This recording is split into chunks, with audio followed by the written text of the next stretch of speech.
자, 이제 구석기 시대부터 볼까요? 20페이지 펴보세요. 자, 구석기 시대부터 보도록 합시다.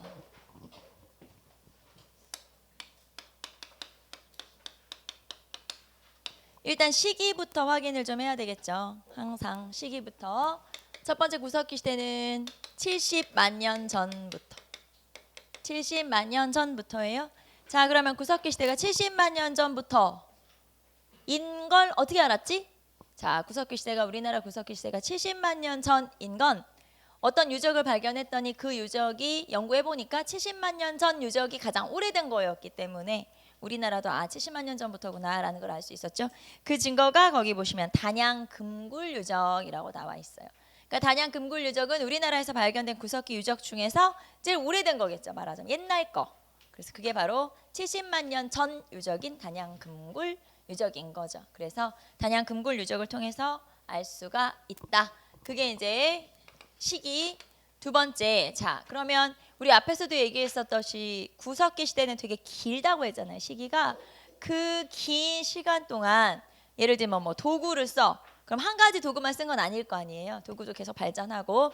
그리고 아까 우리가 화석인류 보는 것처럼 화석인류도 점점점 뇌의 용량 커지는 거 알아요? 네, 그러니까 화석인류도 똑똑해지는 거야 점점. 그런 것처럼 도구를 제작하는 방식도 조금씩 달라지고 좀 더 이제 정교해지겠죠. 그래서 도구를 제작하는 방법에 따라서 시기를 구별을 하는 거예요. 구석기 시대가 워낙 기니까. 자, 석기를 제작하는 방식에 따라서 구석기 시대는 다시 크게 세 시기로 나눌 수가 있는데 그 시대가 첫 번째는 전기 구석기, 그다음 중기 구석기, 후기 구석기다 이렇게 볼 수 있겠죠. 그래서 최근 들어서는 시험 문제에 어떤 유적지를 제시하고 이 시대가 전기냐 후기냐 물어보는 경우도 있어요. 물론 제가 이렇게 얘기하니까 시험에 어떻게 어려우면 어떡하냐 그렇진 않아요. 풀게 되면은 별로 어렵진 않지만 어쨌든 이렇게 시기를 물어보는 경우도 있다. 그리고 여러분 책에 보시면은 몇 년부터 몇 년까지 이렇게 나와 있는데 사실 별로 의미는 없어요. 왜냐하면 사실 정확하진 않잖아요. 그렇기 때문에 별로 의미는 없어서 여기 나와 있는 뭐 몇만 년부터 몇만 년까지 이걸 외울 필요는 없다. 굳이. 어쨌든 시기를 이렇게 나누고 자 그럼 이 시기는 뭘 가지고 나누는 거냐. 석기 제작 방식에 따라서. 기준이 중요하겠죠. 뭘 가지고 나눠? 석기를 제작하는 방법에 따라서 나눈다. 자 그러면 어떻게 차이가 있는지 한번 볼게요. 전기 구석기, 후기 구석기가 어떻게 차이가 있는지. 전기 같은 경우는 커다란 몸돌이 있어요. 그러니까 몸돌이라기보다 이제 한 개의 돌이죠. 그래서 한 개의 석기를 가지고 모든 용도로 다 사용해요. 쉽게 말하면 돌 하나만 쥐어주면 끝. 이거 가지고 다 해. 사냥도 하고 그 다음에 껍질도 벗기고 자르기도 하고 요거 하나로 다 되는 거죠. 그래서 한 개의 석기를 가지고 모든 용도로 사용을 하더라. 그러면 얘는 만능이네. 그래서 얘를 만능석기라고 그래요. 말 그대로. 다 돼. 얘는 다 된다. 사냥도 돼. 조리도 돼. 자르기도 해. 그 다음에 뭘 도구도 쓸 수 있어. 다 돼. 얘를 만능석기라고 하고 이렇게 사용하는 만능석기 중에 이제 어떤 게 있냐. 우리가 알고 있는 주먹도끼가 여기에 해당하는 거예요. 주먹도끼 하나면 다 되네. 만능석기. 그래서 주먹도끼를 얘기한다. 자, 그런데 시간이 지나면 지날수록 애들이 똑똑해지죠. 머리가 좋아지니까. 그래서 좀 더 도구가 정교해지기 시작해요. 그래서 여기서 하나의 몸돌에서부터 격지를 잘라서 쓰기 시작하죠. 그래서 이렇게 몸돌, 그러니까 몸돌은 좀 큰 거. 그 다음에 이거를 좀 부딪혀 깨. 그래서 조금 더 작은 도구를 만들어 쓰는데 이거를 격지라고 그래요. 그래서 몸돌에서 격지를 떼서 쓰기 시작했어.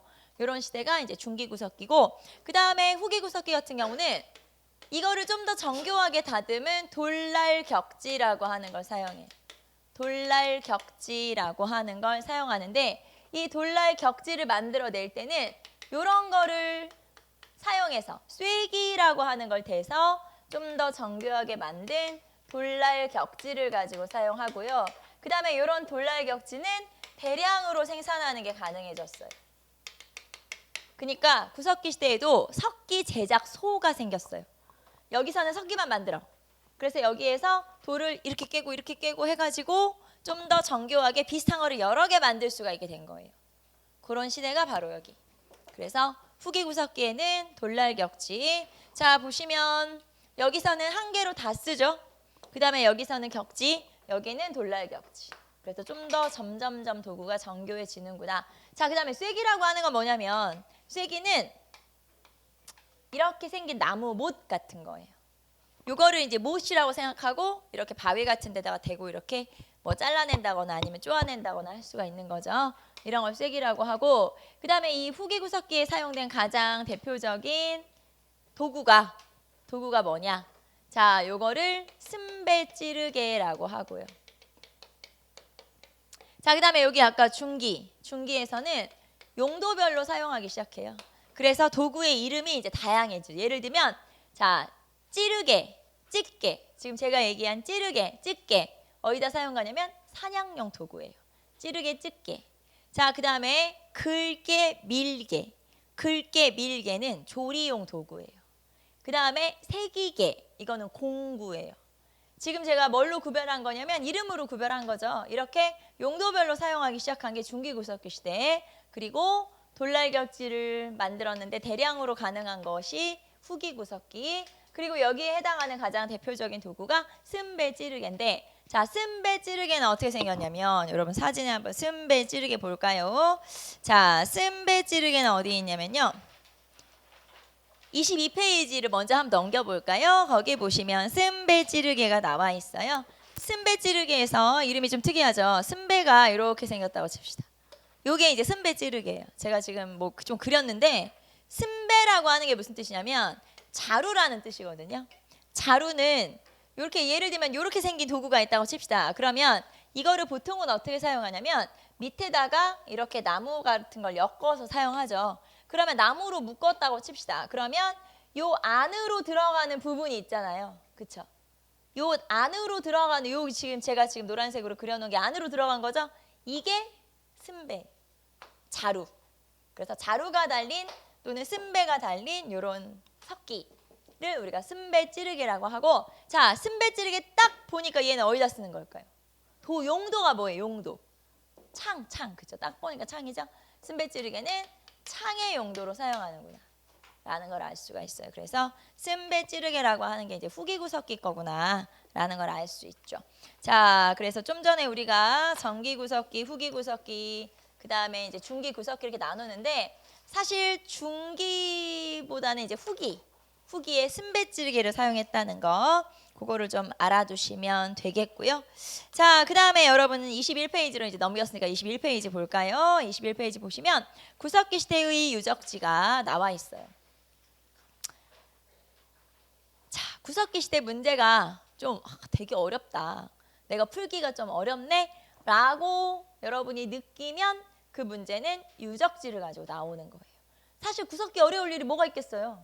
그런데 구석기 문제가 좀 어렵게 나왔어. 그러면 요 복잡한, 여기 좀 복잡하잖아요. 유적지가 워낙 많으니까 좀 복잡한 요런 문제가 나온 거예요. 그래서 거기 보시면은 맨 위에 충북, 단양, 금굴 유적부터 해서 쭉 나와 있고, 동굴 유적도 한번 쭉 보세요. 거기 보시면 검은모루 동굴, 그 다음에 제천 전말 동굴, 승리산 동굴, 두루봉 동굴, 이렇게 동굴 유적지도 있네요. 자, 어쨌든 이렇게 유적지가 쭉 나와 있고요. 이 유적지를 이제 여러분이 공부하시는데 그 중에서 다 외울 순 없으니까 그 중에서 꼭 알아야 되는 게 몇 가지가 있어요. 그래서 그 꼭 알아야 되는 것만 제가 이제 설명을 좀 자세히. 자, 이 중에서 체크 한번 해볼까요? 어떤 유적지 여러분이 알아야 되냐면, 첫 번째 연천전곡리 유적. 연천전곡리 유적 많이 나오죠. 연천전곡리 유적. 두 번째 공주석장리 유적. 공주석장리 유적. 사실 이 두 개가 제일 많이 나오죠. 연천전곡리, 공주석장리 제일 많이 들어봤어.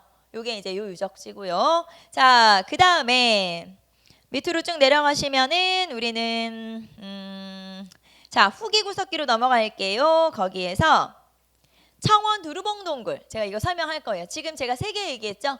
요거는 제가 설명할 거. 알겠죠? 설명해 드릴 거 여러분한테. 그리고 나머지 유적지들은 여러분이 한번 읽어볼 것. 알겠죠? 자, 그리고 특히 이제 여러분이 쭉 한번 공부를 하다 보면 예를 들면 이제 분류를 여러 가지로 할 수 있어요. 무슨 말이냐면, 예를 들면 이 중에 동굴 유적지가 뭐냐, 우리가 금방 동굴 유적지만 한번 쭉 읽어봤잖아요. 그런 식으로 뭐 동굴 유적지만 한번 묶어볼 수 있고, 그 다음에 또 인골이 발견된, 인골 사람 뼈죠. 네, 사람 뼈가 발견된 유적지만 우리가 묶어볼 수도 있어요. 그렇게 한번 묶어볼까요? 그냥 체크만.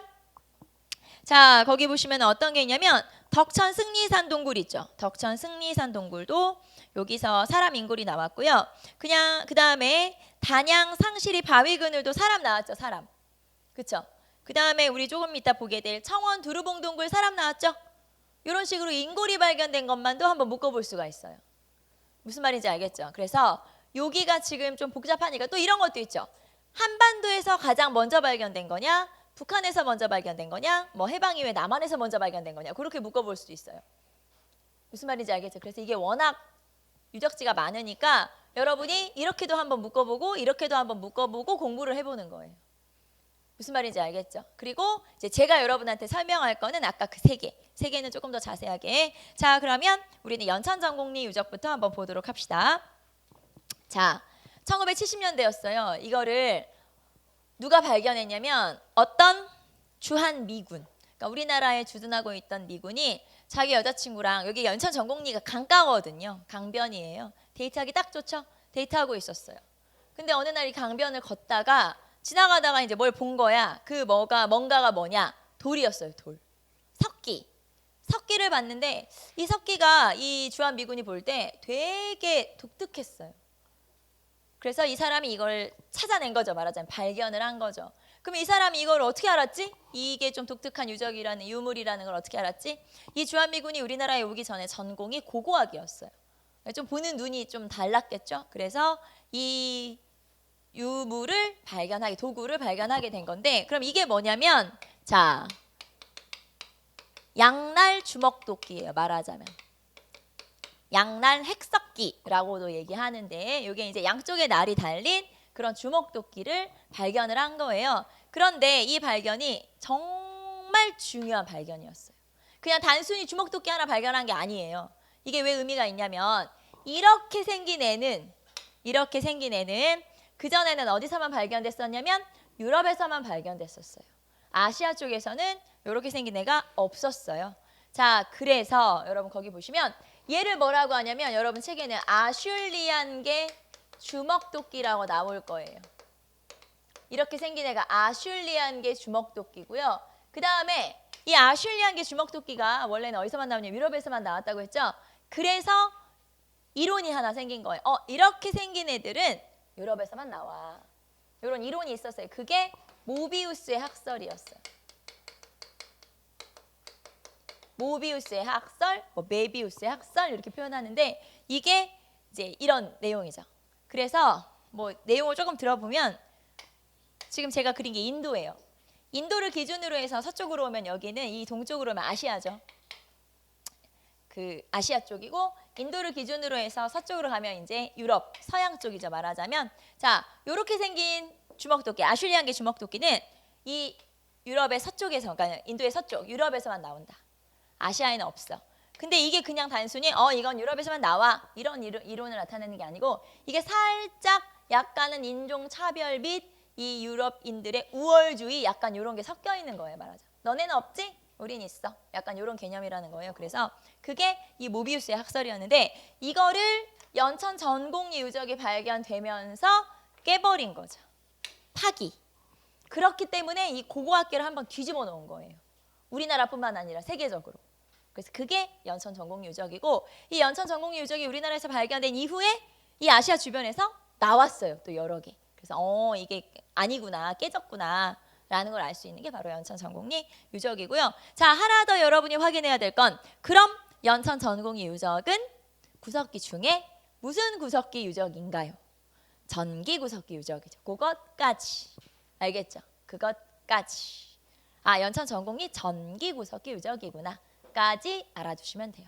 최근 들어서는 전기냐 후기냐도 물어본다고 했으니까 특히 뭐 물어보면 이거 다 외워야 돼? 아니고 연천 전곡리 정도만 알고 있으면 돼요. 얘는 전기 확실하지. 이렇게 알아두시면 돼요. 자, 그래서 연천 전곡리 유적 거기 보시면 동아시아 집게. 그래서 이거 모비우스의 학설을 폐기. 이 말이 그 말이죠. 알겠죠, 여러분? 그래서 이게 그거고. 자, 그다음에 두 번째 설명할 유적은 공주 석장리 유적이에요. 공주 석장리 유적을 거기 보시면은 자, 남한 최초 유적지 발굴이라고 써 있는데 이렇게 보시면 돼요. 자, 해방이 됐어요. 광복이 된 거죠. 해방이 되고 우리나라가 본격 개발되기 시작한 건 언제부터예요? 60년대부터예요. 그럼 이때부터 막 땅을 여기저기 파기 시작했겠지? 그러니까 당연히 여기저기 뭐가 나와요. 유물이 막 나와. 그 유적이란 얘기예요. 그래서 이게 공주 석장리 유적이고 뭐 남한 최초 유적 이렇게 되어 있는데 60년대 대표적인 유적지라고 보시면 되는 거예요.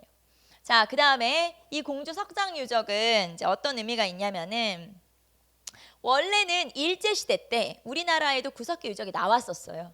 거기 보시면은 한북 종성 동관진 유적이라고 있어요. 그쵸? 거기 보시면은 한반도 최초의 구석기 유적지가 발견되었다. 근데 몇 년으로 돼 있어요? 몇 년이라고? 30년대로 돼 있죠. 그러니까 일제시대 때 이미 구석기 유적이 나왔었어요. 그런데 일본 같은 경우는 구석기 유적이 제대로 된 게 없었거든요. 그러니까 우리나라는 구석기가 있어? 일본은 없어. 그럼 일본 기분 나쁘잖아요. 그러니까 일본에서는 요거를 애써 모른 척. 이건 아니지. 이렇게 했었어요. 그러다가 해방이 되고 나서 이제 본격적으로 유적이 발견이 된 게 바로 이 공주 석장리 유적인데 이 공주 석장리 유적이라고 하는 게 이제 의미를 한번 살펴보면 뭐라고 볼 수 있냐면 구석기를 확정한 유적이다. 구석기 시대를 확정한 유적이다. 이렇게 볼 수 있어요. 왜냐하면은 이 공주 석장리 유적은 12개의 층이 나왔어요. 그 안에 그러니까 한 개만 발견된 게 아니라 이렇게 막 이렇게 이제 왜 시루떡처럼 이렇게 그때그때 이렇게 층이 있다는 거죠. 12개의 문화층이 발견됐는데 그 12개의 문화층 안에 전기 구석기, 중기 구석기, 후기 구석기가 다 나와 버린 거예요. 자, 이제 빼도 박도 못하게 됐어. 우리는 무조건 뭐 있어? 구석기 있어. 이렇게 된 거죠. 그래서 구석기 시대를 확정한 유적지가 공주 석장 유적이구나 알 수가 있죠. 자, 거기 보시면 전기에서 구석기 시대에 이르는 12개의 문화층이 형성되어 있고 구석기의 존재를 확정한 거다. 이게 그런 뜻이야. 구석기는 이제 완전 있구나. 우리나라 완전 인정받았구나. 그런 뜻이에요. 그래서 연천 전곡리 공주 석장리 유적 이렇게 볼 수 있고요. 자, 그다음에 나머지 보세요. 거기 보시면 뭐 웅기굴포리는 거기 보시면 60년대 북한. 그래서 해방 이후에 북한 최초의 유적지. 그러니까 전에 재작년 시험 문제인가 작년 시험 문제 이런 게 있었어요. 1960년대에 발견된 유적지가 뭐냐 이렇게 물어봤는데 남한의 대표적인 유적지가 아까 뭐였어요? 공주 석장리. 북한의 대표적인 유적지가 뭐였어요? 웅기굴포리. 이렇게. 그래서 그렇게 찾으라는 문제가 나온 적이 있었거든요. 그러니까 해방되고 60년대 막 개발 시작되고 하면서 등장한 유적지라고 보시면 돼요. 자, 그다음에 강원 양구 상무룡리 유적. 요거는 유적지가 중요한 게 아니고 여기서 나온 흑요석이라고 하는 유물을 제가 설명을 좀 하려고요. 흑요석이라고 하는 게 나왔는데 여러분 옆에 사진 보시면 옆에 뺀질뺀질한 까만 돌이 있어요. 보이죠? 아마 여러분이 주변에서도 이런 거 본 적이 있을 거예요. 이게 흑요석이에요. 뺀질뺀질 약간 까만 거. 요게 흑요석인데 흑요석이라고 하는 이 유적이 어디에서만 발견되냐면 그러니까 원래 원산지가 어디냐면 화산이 있는 지형에서만 얘가 나와요. 그러면 우리나라에서 원산지라고 할 수 있는 곳이 어디일까요? 예를 들면 이런 거죠. 대체적으로 북부 지역에서 이 흑요석이 발견됐다. 그럼 얘 어디서 가져온 거예요? 구석기 시대에서 구석기랜다. 백두산에서 가져온 거죠. 만약에 구석기 시대에서 발견됐으면 구석기는 이동 생활이니까 이거 들고 온 거예요. 거기서부터. 백두산에서 들고 온 거예요. 자, 그런데 흑요석이 이 구석기 시대부터 나오기 시작해서 신석기 시대에 굉장히 많이 나오는데 신석기 시대의 흑요석, 이제 이거는 지금 구석기 얘기가 아니에요. 신석기 시대의 흑요석은 우리나라 남부지방에서 많이 발견돼요. 해안에서. 그러면 우리나라 남부지방의 화산지형이 없죠. 제주도 물론 제주도가 있긴 하지만 어쨌든 이렇게 제주도에서 많이 가져오긴 어렵다. 그러면 이제 여기서 더 가까운 제주도보다 더 가까운 곳이 어디냐? 일본이에요. 그러면 이제 신석기 시대 사람들은 이동 생활도 아닌데 그럼 이걸 어떻게 가져왔지? 들고 온 건 아닐 거 아니에요. 이동을 한 게 아니니까. 그러면 어떻게 이거를 가져왔지? 가까운 곳이 일본이니까 일본에서 어떻게 가져왔지? 그런데 그 이제 궁금증을 풀 수 있는 증거가 발견된 게 이 남해안 지역에서 배 유적지가 발견된 거예요. 배. 그러니까 나무로 만든 배가 발견됐어요. 그래서 신석기 시대도 우리가 신석기 시대면 우리가 생각할 때는 이런 원시인, 막 미개인 이렇게 생각하기 쉽지만 이 시대 사람들도 배를 타고 일본까지 가서 일본과 교류를 했다는 거예요. 그래서 우리나라에서 발견된 게 일본에서도 나오고 일본에서 나오는 게 우리나라에서도 나오고 이렇게 나왔다는 건 교류를 했다는 거고 그래서 그 남해안에서 발견된 흑요석의 원산지는 어디냐면 일본이에요. 알겠죠? 그래서 우리가 구석기 시대면은 상관없지만 자 이제 만약에 시험에 이렇게 나왔어요. 신석기 시대에 남해안 지역에서 흑요석이 발견됐어. 이걸 통해서 뭘 알 수 있지? 그러면 멀리 신석기인들도 배를 타고 무역을 했구나. 우리가 이렇게 멀리 무역을 하는 걸 원거리 무역이라고 하죠. 그래서 신석기 시대에 만약에 흑요석이 나왔다 그러면 아 이게 원거리 무역을 했음을 알 수 있는 거구나라는 거.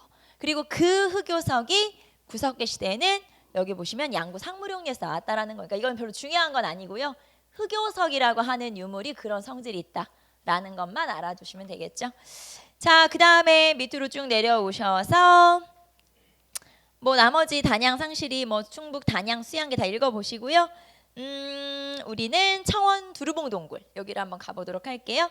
청원 두루봉 동굴의 유적에서는 어린아이의 인골이 발견됐다라고 나와 있는데요. 자, 어떤 일이 있었냐면 어떤 아저씨가 이 아저씨 직업은 광산을 이렇게 찾는 뭐 금광 이런 거 막 찾고 하는 거 있잖아요. 이제 그런 직업이에요. 그래서 산속을 막 여기저기 돌아다녀요. 막 동굴도 들어가 보기도 하고 막 이제 이런 게 직업인데 어느 날 이 아저씨가 이 청원 두루봉에 있는 동굴을 들어갔더니 거기에 뼈가 그러니까는 유골인 거죠. 이렇게 쫙 놓여져 있었어요. 그게 여러분 22페이지에 보시면 거기 22페이지의 사진 중에 거기 유골 나와 있는 사진 있죠? 요게 발견된 거예요. 이 아저씨 깜짝 놀랐겠죠? 살인 사건인 줄 알았겠죠. 그래서 이제 경찰에 신고를 했겠죠. 나중에 알고 보니까 이게 구석기 시대 인이었던 거예요. 한 5살쯤 되는 어린아이가 머리끝부터 발끝까지 이렇게 쫙 놓여져 있었는데 제가 아까 여기서 사람 뼈가 발견됐어요. 인골이 발견됐어요 라고 얘기했던 그런 유적지들이 있었잖아요. 이런 데서 발견되는 인골은 어떤 한 부분만 나오는 거예요. 뭐 턱뼈, 어깨뼈, 그다음 뭐 쇄골뼈 막 이런 것만 나오는 부분 나오는 거예요. 말하자면. 그런데 청원 두루봉 동굴은 머리부터 발끝까지 다 발견된 거예요. 그러면은 얘가 머리부터 발끝까지 동굴 안에서 어린아이가 5살 정도 되는 어린아이가 얘가 왜 여기 누워 있었냐? 자, 그리고 또 하나 특이한 거는 이 어린아이의 유골 주변에 국화꽃이 뿌려져 있었던 국화꽃가루가 발견됐어요. 그래서 이거를 통해서 이제 종합해 보면 뭘 알 수 있냐? 아마도 얘에 대한 장례 의식을 여기서 치렀겠구나라는 걸 알 수 있죠. 그러니까 어린아이가 일찍 죽은 거야. 그러니까 얘를 이제 쉽게 말하면 무덤을 만들어 준 거지. 그게 동굴이었던 거고 거기다가 또 추모하는 의미로 국화꽃을 뿌렸던 거지. 이 동굴 안에서는 절대 있을 수 없는 국화꽃가루가 여기서 발견된 건 아마도 이 청원 두루봉 동굴이 장례 의식에 사용됐구나라는 걸 알 수가 있고요. 그래서 요 아이의 유골이 발견된 거고요. 그래서 이 아이는 아까 그 아저씨가 발견했잖아요. 그래서 얘 이름이 흥수 아이예요. 이 아저씨 이름이 김흥수 씨거든요. 그렇기 때문에 흥수 아이라고 하죠. 그래서 흥수 아이의 유골 모습이 쭉 나와 있고요. 자, 이제 여기까지 해서 우리가 한 3가지 정도 유적지 설명했고 중요한 건 연천 전곡리 공주 석장리 가장 대표적이고 얘네들은 전기구석기 유적이고요. 그 다음에 우리 이제 나머지 유적지들은 여러분이 한번 읽어보시고 그 다음에 지금 우리가 여기 표에 나왔던 유적지들의 공통점 쫙 보니까 22페이지에 보면 지도가 나오죠. 지도를 봤더니 주로 유적지가 어디에 분포하고 있어요? 내륙에 주로 이제 물론 한반도 전역에 분포하는 건 맞지만 동굴 이런 거 주로 산행함이 있잖아요. 그래서 주로 내륙에 분포하고 있구나라는 거를 알 수가 있죠. 자, 여기까지가 이제 우리가 이제 유적지까지 한번 살펴봤고 그 다음에 22페이지 나머지 내용으로 한번 가보도록 할게요. 자, 거기 보시면은 도구는 아까 전기구석기, 중기구석기, 후기구석기로 가면서 좀 더 다양해지고 정교해지는 거 했고 그 다음에 종류 나와 있죠. 자, 종류에 거기 보시면 주먹도끼, 찌개, 찌르개, 팔매돌은 사냥도구. 이름이 좀 싸납잖아요. 막 찢고 찌르고 하니까 이름이 싸나워. 얘네들은 사냥 도구지. 그 다음에 긁개와 밀개는 어디다 쓰는 거예요?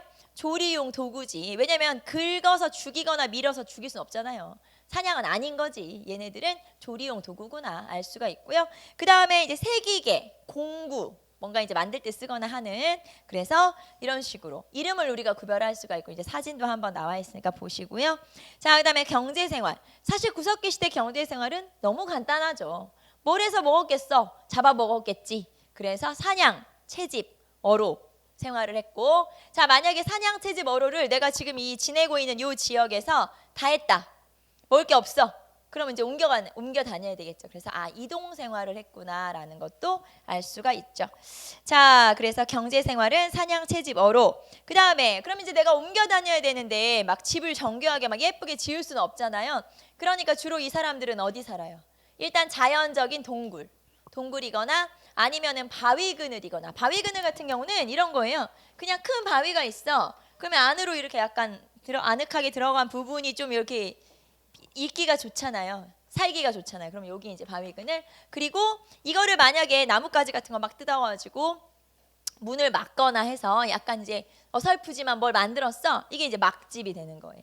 그래서 동굴, 그 다음에 바위그늘, 막집 이런 데서 살았다는 거고, 그 다음에 어차피 이건 옮겨 다녀야 되는 거죠. 이동생활 했으니까. 그래서 거기 보시면 동굴이나 바위그늘에서 주로 살았고 강가의 막집에서 살기도 했었다 라는 걸 알 수가 있고요. 자, 그 다음에 한 장 넘겨보시면 사회생활 봅시다. 불과 언어를 사용했다. 아까 우리 불을 사용하기 시작한 건 언제부터? 구석기 시대부터. 그 다음에 무리를 이루면서 살았고, 그리고 끊임없이 이동 생활을 했다. 자, 거기 보시면은 지도자가 있고요. 지도자는 경험이 많고 지혜로운 사람이 맡았다. 자, 지도자가 있는 거예요? 지배자가 있는 거예요? 지도자가 있는 거죠. 지도자는 뭐냐면 그냥 어른이야. 자, 어른은 경험이 많으니까 우리가 모르는 거 있으면 할아버지한테 물어보면 되잖아요. 그런 존재이지 권력을 가진 게 아니에요. 권력을 가지면 그건 지배자. 그런데 여기는 그냥 지도자. 그러니까 권력은 없어요. 평등사회라는 거죠. 아직까지는. 그래서 지도자가 있고 평등한 공동체 사회였구나라는 거. 자, 그리고 이 사람들도 이제 물론 원시인이지만 옛날 사람이긴 하지만 이 사람들도 뭔가 이렇게 예쁘고 이런 거 좋아해요. 그래서 뭔가를 만드는 원시 예술이 등장을 하기 시작하죠. 주로 이 사람들이 뭘 만들었냐면 고래나 물고기 조각 같은 거를 이제 석회 같은 걸 이용해서 만들었는데, 그러면 주로 고래나 물고기를 많이 만든 이유는 뭐냐? 이런 거를 많이 잡게 해주세요. 우리가 이렇게 기원하는 걸 뭐라고 하냐? 주술적 의미가 있다라고 표현해요. 주술적 의미가 있다. 자, 그래서 주술적 의미를 엿볼 수가 있다. 자, 여기까지가 구석기 시대죠. 자, 구석기 시대 한번 쭉 떠올려 보세요. 일단 70만 년 전이고, 그 다음에 석기 제작 방식에 따라서 전기, 중기, 후기로 구별을 했고요. 그 다음에 유적지들 한번 쭉 했었고, 그 다음에 나오는 게 이제 도구, 그 다음에 경제, 그 다음에 사회, 이동생활, 뭐 무리생활, 평등사회 이런 것들, 그리고 원시 예술은 주술적 의미가 있다는 거 알아두시면 되겠죠. 여기까지가 구석기 시대고요. 자, 그 다음에 이제 구석기 시대에서 그 다음에 무슨 시대예요? 당연히 신석기 시대인데 그 중간 시대가 또 하나 있더라. 그거죠. 자, 봅시다. 중석기 시대. 중석기 시대라고 하는 시대가 있어요. 자, 봅시다. 여기 구석기 시대고, 자, 그 다음에 당연히 신석기 시대가 시작되는데, 자, 요 신석기 시대로 넘어가는 딱 요 과도기적인 시대, 딱 넘어가는 중간적 단계를 우리가 중석기 시대라고 그래요. 근데 이제 사실 중석기 시대 같은 경우는 우리나라 역사 학회로 보면, 이제 학문적인 거로 보면 사실 100% 인정되는 시대는 아니에요. 왜냐면 워낙 짧기 때문에. 그럼 여러분 생각해 보세요. 후기 구석기하고 중석기 시대하고 애매하죠. 사실 후기 구석기가 쭉 가면은 그냥 중석기 시대 비슷한 거 아닌가? 네. 그렇기 때문에 애매한 시대긴 해요. 다만 이 시대의 특징하고 이 시대의 유적지가 따로 구분이 되기 때문에 이 시대를 중석기 시대라고 하는 거예요. 알겠죠? 그러니까 이 시대는 뭘 봐야 돼요? 도구, 유적지. 이게 다르다는 거예요. 구석기 시대하고 이게 달라요. 그래서 도구하고 유적지를 좀 더 이제 체크를 좀 하시면 되겠죠. 자, 그러면 이제 특징을 좀 설명을 해볼게요. 자, 봅시다. 구석기 시대가 70만 년 전이었어. 자, 여기 70만 년 전이고요. 그 다음에 여기 신석기 시대는요. 신석기 시대는 자, 이게 1만 년 전이에요. 그러니까 시기로 따지면 BC 8000년경이에요. BC 8000년경이 1만 년 전이나 똑같은 거거든요. 그래서 요 시기. 그러면 중석기 시대는 언제냐? 요 사이라고 했으니까 요 중석기 시대는 요 신석기 시대보다 한 2000년 정도 시기라고 보시면 돼요. 그러니까 사실 선사시대에서 여러분 70만 년에서 2000년이면 요만큼이잖아요. 되게 짧은 시대죠, 사실은. 그래서 굉장히 잠깐이긴 하지만 어쨌든 구분이 되기 때문에, 유적지나 이런 게 구분이 되기 때문에 중석기 시대로 따로 묶은 거죠. 자, 그래서 이거는 한 1만 2000년 전쯤? 그래서 시험에 이렇게 물어보진 않아요. 중석기 시대가 몇만 년 전이냐? 이렇게 애매하거든요. 시험에 정확히 연도를 물어보지는 않아요. 신석기나 구석기 시대는 딱 정해져 있잖아요. 70만 년 전. 그다음에 BC 8000년 경 딱 정해져 있지만 중석기 시대는 야 언제야 정확히 12,000년 전이야 13,250년 전이야 그건 모른다는 얘기 애매하다. 그래서 그냥 넘어오는 과도기적인 시기 이렇게 보시면 되죠. 다만 자연환경의 변화는 좀 있어요. 이제 우리는 그걸 체크하면 돼요. 봅시다. 구석기 시대는 너무 길어서 자연환경의 변화가 많아. 자, 대체적인 자연환경의 변화가 뭐가 있다고 했죠? 빙기, 간빙기, 빙기, 간빙기가 있다고 했죠? 자, 그래서 빙기, 그 다음에 또 빙기, 그 다음에 또 간빙기 이렇게 뭐 빙기, 빙기, 그 다음에 중간에 간빙기 이렇게 있다고 칩시다. 자, 그러면 이 중석기 시대는 그럼 언제예요? 마지막 빙기가 끝나고 날씨가 어떻게 되기 시작하는 시기? 따뜻해지기는 발음이 안 돼. 따뜻해지기 시작한 시기예요. 날씨가 따뜻해졌어. 그때부터가 이제 중석기의 시작이라고 보시면 되죠.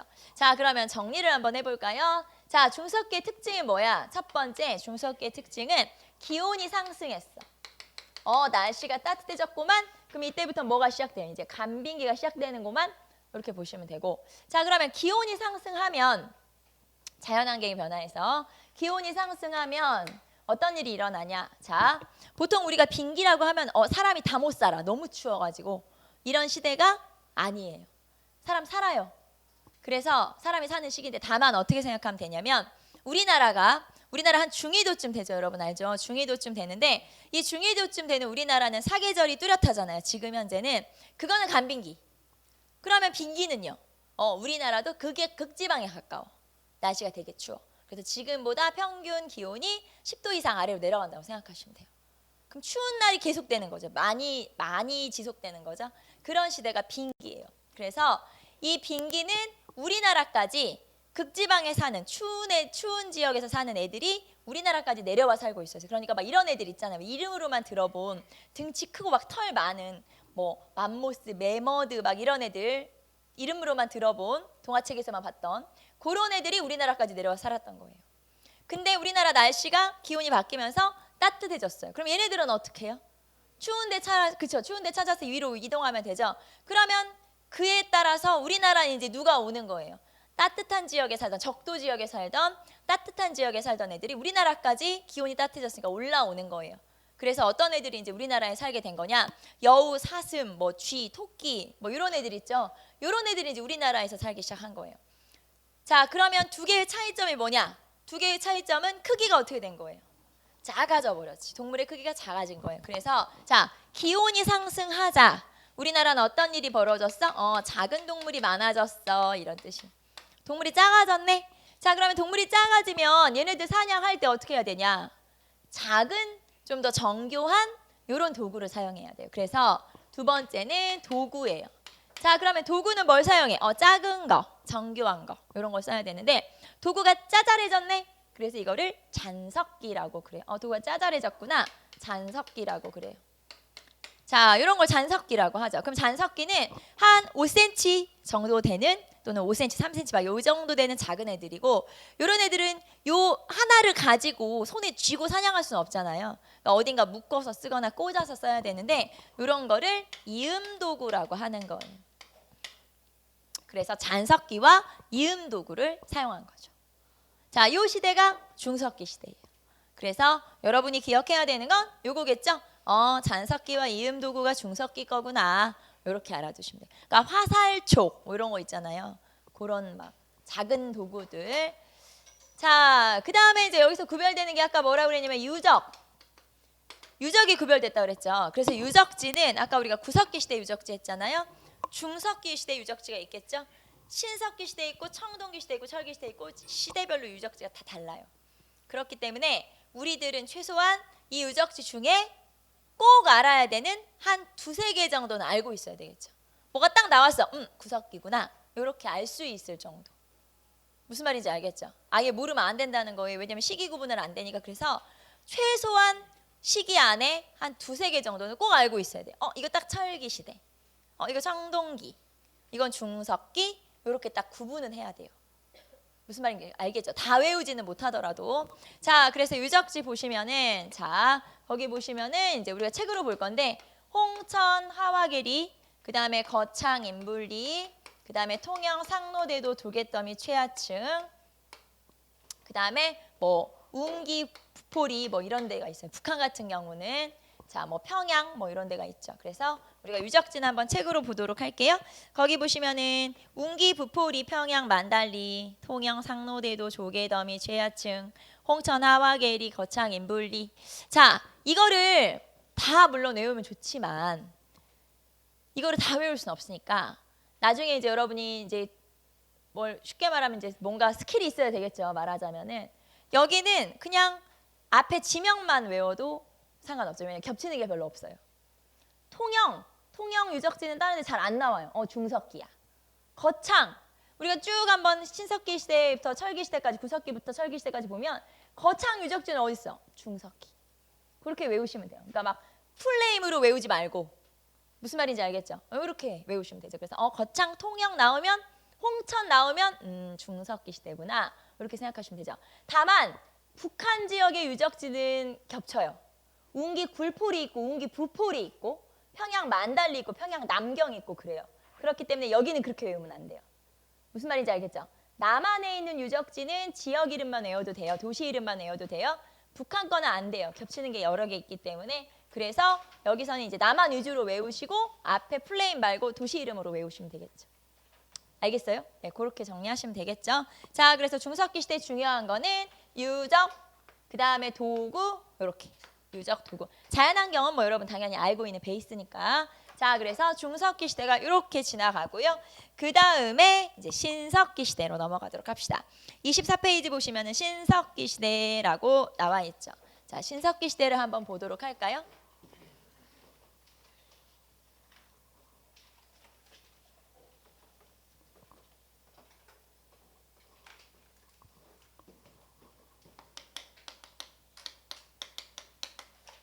자, 일단 신석기 시대에서도 뭐가 중요해요? 일단 시기. 항상 시기부터 체크 한번 해볼게요. 자, 시기는 BC 8000년경부터. BC 8000년이면 다른 말로 하면은 1만 년 전하고 똑같죠. BC 8000년경이다라는 걸 알 수가 있고요. 자, 그러면은 신석기 시대가 어떻게 알았어? BC 8000년인 거? 어디 유적지인가 발견이 됐는데 그 유적지 걔가 언제 거? BC 8000년경 거겠죠. 그래서 신석기 시대에 요 BC 8000년이라고 하는 증거를 나타내는 유적지는 어디냐면 제주, 고산, 제주 이제 한경 고산리라고 그래요. 제주 고산리 유적. 여기가 신석기 시대 시작점이라고 보시면 되죠. 우리나라에. 그래서 그게 제주 한경 고산리 유적이 바로 신석기 시대 시작점이구나 라는 걸 알 수가 있죠. 자, 그다음에 이제 유물로 갑시다. 유물은 당연히 제일 중요한 게 석기겠죠. 석기. 자, 그런데 이제 도구에서는 간석기가 있죠. 자, 간석기는 갈아서 만든 맨질맨질한 그런 석기를 말하는 거고요. 자, 이 석기를 이제 갈아서 만들기 시작했다는 건 석기라는 게 좀 쓰다 보면 약간 뭐라고 할까요? 뭉툭해지는 경우가 있어요. 그걸 이제 갈아서 좀 더 내가 만들고 싶은 대로 정교하게 만들 수가 있으니까 훨씬 더 그 전에 뗀 석기보다는 도구가 다양해지고 정교해지고 그게 바로 간석기인 거죠. 자, 그래서 간석기가 있고 거기 보시면은 종류가 나와 있어요. 종류도 한번 읽어보세요. 어디다 쓰는 건지. 예를 들면 농기구로는 뭘 쓰고 뭐 다른 도구로는 뭘 쓰고 이렇게 나와 있으니까 한번 읽어보시고 자, 그 다음에 토기로 넘어갑시다. 자, 토기는 뭘로 만든 거예요? 흙으로 만든 그릇이 되겠죠. 그래서 토기를 쓰기 시작했고 이 토기는 신석기 시대에 처음 쓰기 시작했죠. 자, 그러면은 신석기 시대에 쓴 토기를 한번 적어볼까요? 자, 일단 여러분 아는 거. 신석기 시대 가장 대표적인 토기가 뭐예요? 빗살무늬 토기. 맞아요. 빗살무늬 토기가 있는데 이 빗살무늬 토기라는 건 신석기 중에서 후반기에 나온 거예요. 그러면은 후반기에 나오는 빗살무늬 토기보다 먼저 사용한 토기들이 있겠죠, 당연히. 그래서 빗살무늬 토기 이전에는 어떤 걸 썼냐면 이른 민무늬 토기를 썼어요. 이른 민무늬, 덧무늬, 그 다음에 눌러 찍기문 토기. 그 다음에 이제 요거는 신석기를 그 빗살무늬 토기를 쓰기 전에 썼던 애들이고 그 다음에 나오는 게 빗살무늬 토기예요. 빗살무늬 토기. 자, 그래서 토기는 이렇게 이른 민무늬, 덧무늬 토기, 눌러찍기문 토기, 그 다음에 빗살무늬 토기. 여러분 한 장 넘기시면 사진이 나와 있겠지요. 그래서 사진을 한번 보도록 할까요? 거기 보시면은 자 여러 간석기와 갈돌, 갈판 나와 있죠. 일단 거기 첫 번째 사진을 보니까 돌이 좀 맨질맨질하죠. 아 간석기구나, 맨질맨질하구나. 자 그다음에 거기 유물 중에서 갈돌과 갈판이 있어요. 갈돌과 갈판이 있다는 건 뭘 갈아먹었다는 얘기죠. 그러면 이 갈돌과 갈판은 곡식, 그죠? 곡식을 여기다 놓고 껍질 같은 걸 벗겨서 먹는 거예요. 그렇기 때문에 이걸 통해서도 농경, 농사를 했구나라는 걸 알 수가 있고요. 두 번째가 이른 민무늬 토기. 자, 여기서 민무늬 토기라고 하는 건 무늬가 없다라는 뜻이에요. 무늬 없는 토기. 자, 그다음에 덧무늬 토기는 토기 표면에 덧붙인 거예요. 흙을. 장식을 한 거죠. 그게 덧무늬 토기. 그 다음에 빗살무늬 토기. 우리 가장 익숙한 토기가 빗살무늬 토기죠. 빗살무늬 토기는 당연히 특징이 이렇게 바닥이 뾰족한 거. 바닥이 뾰족하다는 건 얘는 스스로 세울 수가 없으니까 여기다 꽂아서 또는 묻어서 사용해야 되겠죠. 그래서 빗살무늬 토기는 이런 데 사용하는구나 라는 걸 알 수가 있죠. 그래서 도구. 자 그리고 지금 제가 이렇게 썼잖아요. 지금 제가 토기를 쓰면서 이렇게 썼는데 이게 사용한 순서예요. 시기별로. 그래서 시기상 이른 민무늬 토기 먼저 덧무늬 토기, 눌러찍기문 토기, 빗살무늬 토기. 얘가 이제 순서대로예요. 말하자면. 그래서 요즘에는 순서대로 물어보는 문제가 많이 나오진 않아요. 예전에는 많이 나왔었어요. 왜냐면 예전에는 이제 이렇게 이제 암기 말하자면 이런 것들이 많이 나왔었는데 지금은 많이 나오는 개념은 아니지만 그래도 이왕 여러분이 알아두는 거 순서대로 알아두면 되겠죠. 그래서 순서예요 이게. 자 그다음에 주요 유적지가 나와 있어요. 주요 유적지 한번 봅시다. 아까 제가 한두 개 정도는 두세 개 정도는 알아야 된다. 유적지 한번 보도록 할게요. 제주 한경 고산리 이거 제일 오래된 거죠. 아까 가장 이른 시기의 신석기 시대 유적이고 두 번째가 양양 오산리. 자 일단 기본적으로 일단 여러분 뭐부터 보고 넘어오냐면 우리 26페이지에 나오는 지도 먼저 보고 갑시다. 일단 기본적인 거 먼저 체크하고 갈까요? 자 26페이지에 신석기 시대 유적지 지도가 나와 있어요. 지도를 쫙 봤더니 주로 얘네들 어디에 있어요?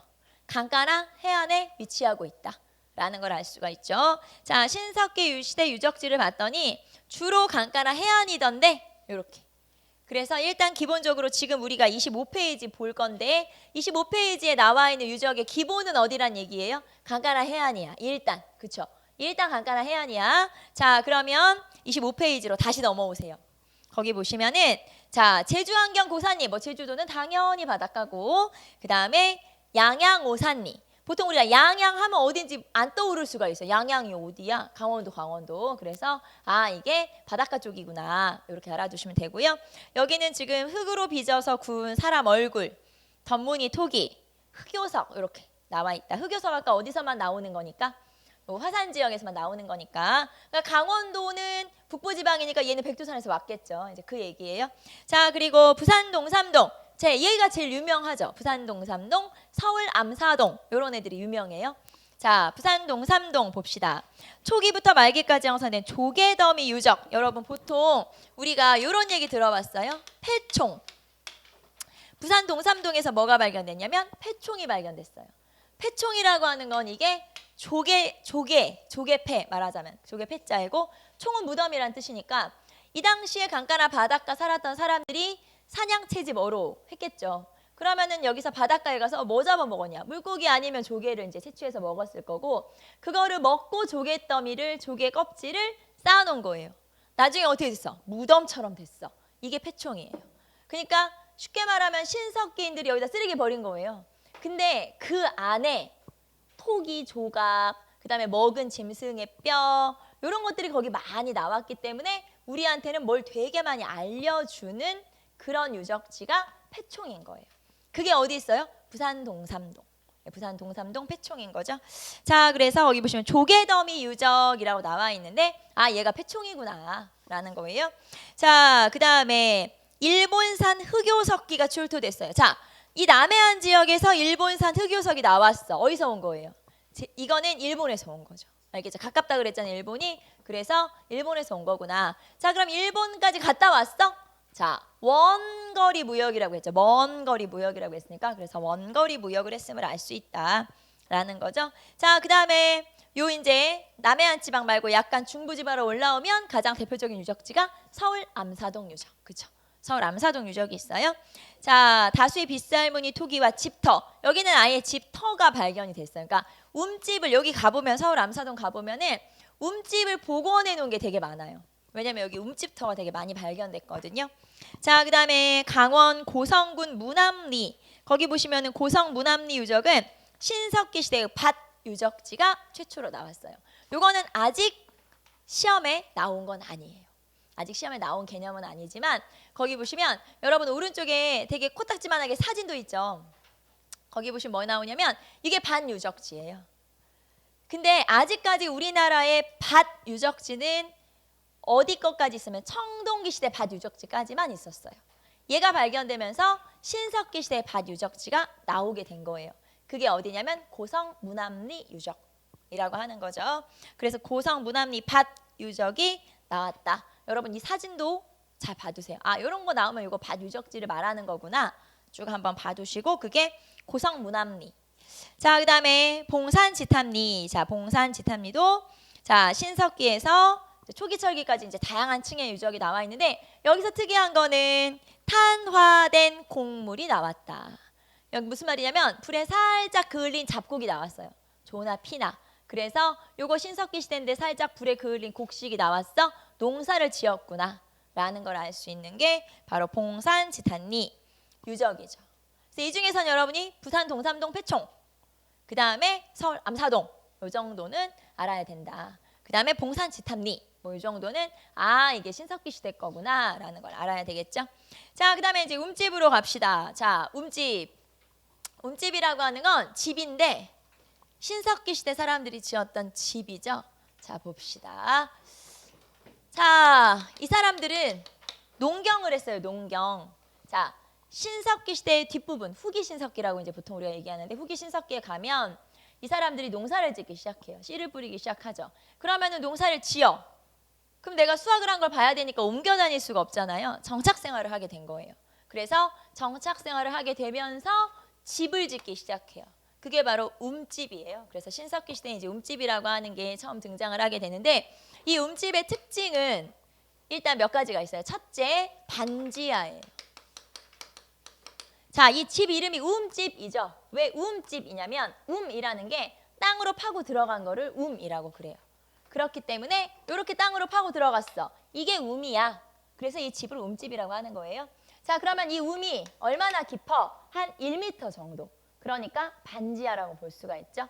자, 그 다음에 중앙에 화덕이 있어요. 중앙에 화덕이 있다. 화덕이라고 하는 건 불을 피웠던 자리를 말하는 거예요.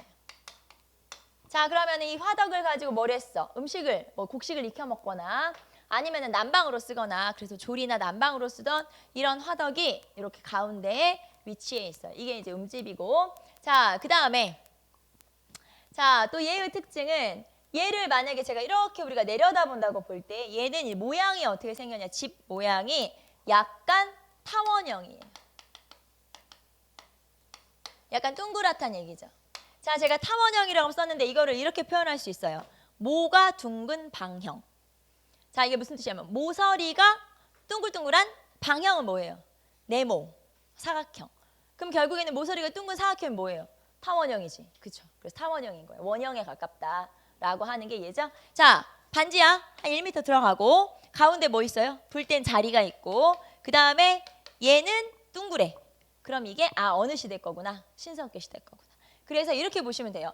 이렇게 이제 있으면은 여기다가 이렇게 입구가 있고 입구 이제 이렇게 숙이고 들어가야 되겠죠? 그리고 약간 이렇게 약간 원뿔 같이 생긴 그런 모습이라고 생각하면 돼요. 그게 신석기 시대죠. 자, 그래서 여러분 사진에 25페이지에 움집 구조라고 되어 있잖아요. 그래서 이렇게 생겼다라는 거 알 수 있고, 자, 아까 어디서 발견됐다고 했냐면은 서울 암사동에서 되게 많이 발견됐다고 했죠. 서울 암사동에 복원해 놓은 모습이 있고요. 그 다음에 신석기 움집터 사진이죠. 동글동글하지 않아요? 동글동글. 그래서 이게 타원형이구나 라는 걸 알 수가 있고요. 자, 그 다음에 무덤. 자, 무덤이 나와 있는데 사실 신석기 시대 무덤 뭐야? 무덤이 딱히 있진 않아요. 그냥 사람 묻을 때 어떻게 해요? 흙 파고 묻었겠지. 다만 특징이 있어요. 신석기 시대는 농사를 짓기 시작했어요. 그럼 농사를 지을 때 이 사람들이 되게 관심 갖고 숭배하게 되고 하는 게 뭐냐면 태양, 그쵸? 왜냐면 농사는 이제 자연이 중요하니까, 환경이 중요하니까. 그러다 보니까 태양이 뜨는 쪽으로 사람을 묻을 때 머리를 둬요. 이걸 뭐라고 하냐면 동침신전앙화장이라고 표현하는데, 그럼 막 집에서 외워 여러분이 동침신전앙화장. 중요한 게 아니에요. 뭐가 중요해요? 그냥 그런 내용이 있구나 정도만 알아두시면 돼요. 시험에 야 머리를 동쪽으로 두르고 묻는 무덤을 뭐라 그래? 동침신전앙화장 이렇게 안 나와요. 무슨 말인지 알겠죠? 그래서 그냥 환경, 상황 그 정도만 알아두시면 돼요. 자, 그래서 밑에 보시면 토묘인데 동침신전앙화장의 형태를 띠고 있고, 이게 중요한 게 아니고 이거는 뭘 나타내는 거야? 아, 태양 숭배를 나타내는 거구나 라는 거 알아두시면 되고요. 그 다음에 아까 조개더미, 패총, 그죠? 자, 다만 우리가 신석기 시대 사람들이 조개 먹고 버린 게 조개더미, 패총이라고 했는데, 여러분이 또 헷갈리 이렇게 말하면 또 여러분이 어떻게 생각하냐? 아, 조개더미, 패총은 신석기 시대만 있구나. 아니고 다른 시대도 다 있어요. 설마 신석기 시대만 조개 먹고 우리 청동기 시대부터는 먹지 말자? 그건 아니겠죠? 네, 그렇기 때문에 다른 시대도 있어요. 있으니까 신석기 시대 유적은 어디 있구나? 부산 동삼동. 우린 그거 알아두시면 되죠. 알겠죠? 그래서 다른 시대도 있긴 있다는 거. 자, 그 다음에 이제 경제생활로 가볼까요? 26페이지로 가봅시다. 자, 드디어 뭐를 하기 시작했냐? 경제에서는 드디어 뭘 하기 시작했어? 농경이 시작됐어요. 자, 이거 너무 큰 변화라고 해서 우리 뭐라고 했었죠 아까? 그쵸? 신석기 혁명이라고 불렀어요. 그래서 아, 드디어 농경이 시작됐구나. 그런데 이때 그럼 농경은 뭐 농사 지었을까요? 뭐에서 먹고 살았을까요? 이때는 조, 피, 수수 이런 거 이렇게 조그만 곡식들 있죠? 그런 거를 그래서 조나 피나 수수 농사를 지었는데, 자, 그러면 어떻게 알았어? 조나 피나 수수 농사를 지은 거를. 자, 뭐가 발견됐냐면 탄화된 좁쌀. 여기서 말하는 좁쌀은 쌀 아니고 잡곡을 얘기하는 거예요. 탄화된 좁쌀이 발견됐어요. 이 탄화된 좁쌀이 발견된 유적지가 아까 어디라고 했냐면 봉산지탑리, 평양 남경. 그래서 자, 여기다 쓸게요. 봉산지탑리, 평양 남경. 여기서 발견됐어요. 자, 여기에 이렇게 탄화된 좁쌀. 불에 살짝 그을렸다는 얘기예요. 그래서 불에 살짝 그을린 게 발견됐어. 잡곡이 발견됐어. 신석기 시대는 이런 걸 농사를 지었구나라는 걸 알 수 있고, 이 농경이 굉장히 큰 변화라고 했죠. 이동생활 안 해도 되고 이제 정착생활 하게 되고, 다만 농사를 지었죠. 신석기 후기부터. 자, 그런데 그러면 나는 농사만 지어서 이제 딴 거 아무것도 안 해도 돼. 농사만 지어서 먹고 살 수 있을까요? 없을까요? 안 돼요. 그럼 아직까지는 농사도 하고 또 뭐도 해야 돼요. 사냥 채집 어로. 아직까지는 해야 돼요. 그래서 농경이 본격화돼서 아, 이제 난 거 딴 거 안 해도 되고 농사만 지어도 돼. 이건 청동기 시대. 농경이 본격화된 건 언제부터예요? 청동기 시대부터구나 라는 걸 알 수가 있죠. 자, 그래서 경제생활 보시면 25페이지에 자, 밑에서 나와 있죠. 봉산지탑리, 평양 남경에서 탄화된 좁쌀이 발견돼서 조나 피나 수수 농사를 지었음을 알 수 있다. 자, 그러면 농경을 했으면 또 농경을 했던 도구가 있을 거 아니에요. 한 장 넘겨보시면은 농경의 도구가 나오네요. 농기구. 자, 농기구 봅시다. 돌갱이, 돌삽, 돌보습 이런 것들로 땅을 일구고 돌낫으로 수확하며 갈돌, 갈판으로 이용해서 곡식을 갈아 먹었다. 자, 다시 한번 볼게요. 돌갱이, 돌삽, 돌보습, 돌낫, 갈돌, 갈판. 공통점 여러분 뭔지 알겠어요? 다 돌, 그쵸? 다 돌. 그래서 돌갱이, 돌삽, 돌낫, 그 다음에 돌, 갈판, 갈돌. 이렇게 돌자가 들어가면 아, 이거는 어느 시대 거구나. 신석기 시대구나 라는 걸 알 수가 있는데, 근데 이름이 틀린 애가 또 있어. 또 이런 애들이 꼭 있게 마련이에요. 그게 뭐냐? 농경 굴지구. 자, 여러분 사진에 농경 굴지구 나오죠? 자, 얘도 어느 시대의 농기구인 거예요?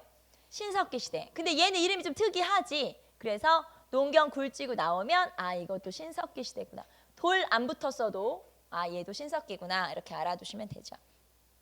자, 그리고 사냥 채집 어로도 하긴 해야 돼요. 그래서 거기 보시면 사냥 채집 어로 생활을 하고, 자, 그다음에 동그라미 4번으로 내려오시면 농사만 짓는 거 아니고 이제 수공업, 그러니까 옷이나 그물을 만들어 사용했음을 알 수 있는데, 그 옷이나 그물을 만들어 사용하는 게 뼈바늘과 가락바퀴예요. 여러분 거기 이제 뼈바늘 나왔고 가락바퀴 나왔죠. 가락바퀴 보면은 약간 단추처럼 생기지 않았어요? 추처럼 생겼는데 오른쪽에 보시면은 가락바퀴의 사용을 재현해 놓은 게 있어요. 가락바퀴 가운데 구멍이 뚫려 있거든요. 그래서 거기다가 나뭇가지 같은 걸 넣고 그 다음에 나무 줄기 같은 거 있죠. 섬유질 같은 거 그런 거를 이제 묶어. 그래서 이렇게 꼬는 거예요. 말하자면 길게 이어지게. 그래서 그럼 가락바퀴는 일단 원시 수공업과 관련이 됐다는데 얘는 그럼 어디다 쓰는 거예요? 실 뽑는 도구예요. 가락바퀴는 뭐 하는 거냐면 실 뽑는 도구. 실 뽑는 도구를 가락바퀴라고 그래요. 자, 그 다음에 주거 생활의 rum집인데 아까 이런 집들은 주로 어디에 있다고 했죠? 강가나 해안. 그렇죠. 강가나 해안에 많이 몰려 있어. 그 다음에 사회생활로 가볼게요. 자, 이제 정착 생활을 했어요. 그러면은 이제 여기서 살아야 되는 거죠. 그런데 누구랑 살아? 우리 친척들끼리 살겠죠. 그리고 이런 게 있어요. 이때는 농사랑 사냥채집 어로랑 어떤 게 더 비중이 클까요? 아직은 농사는 좀 비중이 약하다고 했으니까 그러면 나는 내가 살려면 나는 누구랑 살아야 돼? 자, 농사는 주로 아빠가 지어요. 힘든 일이기 때문에. 근데 아빠의 생산이 별로 안 되죠. 말하자면. 별 볼 일이 없어. 그러면 나는 내 생계를 유지하려면 난 누구랑 살아야 돼? 누구랑한테 쫙 달라붙어 있어야 돼? 엄마랑 살아야 되죠. 그렇기 때문에 지금 이 신석기 시대에서 더 중요한 존재는 누구냐? 여자, 엄마가 중요한 거예요. 그러니까 이 시대는 뭐예요? 모계사회야. 모계사회죠. 말하자면. 그래서 뒤에 보시면은 유물 같은 게 발견이 되잖아요. 그러면 다 어떤 거를 중요하게 여기냐? 여자, 여인상 이런 게 많이 발견돼요. 왜? 여자가 중요하거든. 여기서는. 그래서 모계사회다라는데 그러면 이제 나는 누구랑 살아? 난 우리 엄마랑 살아야 되고 엄마 친척들이랑 살아야 되겠죠. 자, 씨족사회가 형성이 되는 거예요. 씨족사회가 형성이 되는데 이 씨족이라고 하는 게 핏줄 식구들끼리 사는 거고요. 자, 씨족사회가 우리가 이제 한 몇 명 살았는데 이 씨족사회가 다른 씨족과 결합을 해서 커지는 거예요. 이런 거를 부족사회라고 해요. 자, 그러면 씨족사회가 어떻게 커졌어? 족외혼을 통해서 커진 거예요. 자, 족외혼 무슨 뜻이에요? 부족 이외의 사람과 결혼하는 걸 조계혼이라고 하죠. 그러니까 이런 거예요. 우리 이모랑 저쪽 부족의 삼촌이랑 결혼했어. 그러면 쟤네랑 우리는 이제 가족이 된 거잖아요. 같이 살자. 그러면 부족이 되는 거예요. 씨족이 부족으로 커지는 거죠. 그래서 씨족사회, 신석기 시대, 부족사회, 신석기 시대. 그래서 씨족사회와 부족사회는 신석기 시대구나. 이렇게 알아두시면 되겠죠.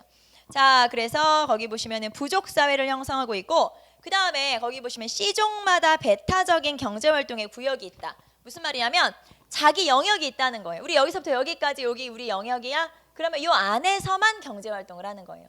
다른 부족에 가서 막 침범해. 안 돼. 그래서 이런 걸 배타적인 경제생활이라고 표현을 하는 거죠. 자, 그리고 아직까지는 평등생활, 평등사회. 자, 평등이니까 아까 우리 얘기했죠. 지도자는 있지만 지배자는 없어요. 알겠죠? 평등사회고. 자, 그 다음에 신석기에서 이제 오른쪽으로 가시면은 원시신앙. 자, 원시 종교가 생겼던 시대가 바로 신석기 시대예요. 자, 원시 종교는 크게 세 가지. 하나는 애니미즘, 또 하나는 토테미즘, 또 하나는 샤머니즘이에요. 그래서 애니미즘, 샤머니즘, 토테미즘 또는 뭐 여기 밑에 조상 숭배, 뭐 자연 숭배 이런 게 있을 수 있죠. 자, 그러면 애니미즘, 샤머니즘, 토테미즘만 우리는 뭔지 알아두시면 되겠네요. 애니미즘은 자, 이때는 농사를 지었기 때문에 자연이 중요하고 모든 자연물에 다 신이 있다. 쉽게 말하면 귀신이 있다라고 생각하는 거예요. 자, 해, 달, 산, 강, 나무, 돌 모든 거에 귀신이 있다라고 생각하는 걸 애니미즘이라고 해요. 그래서 자연에 대한 숭배를 나타내는 거죠. 자, 그래서 이거를 우리가 이렇게 표현해요. 정령신앙이라고도 표현해요. 정령신앙 뭐예요? 정령 귀신이네.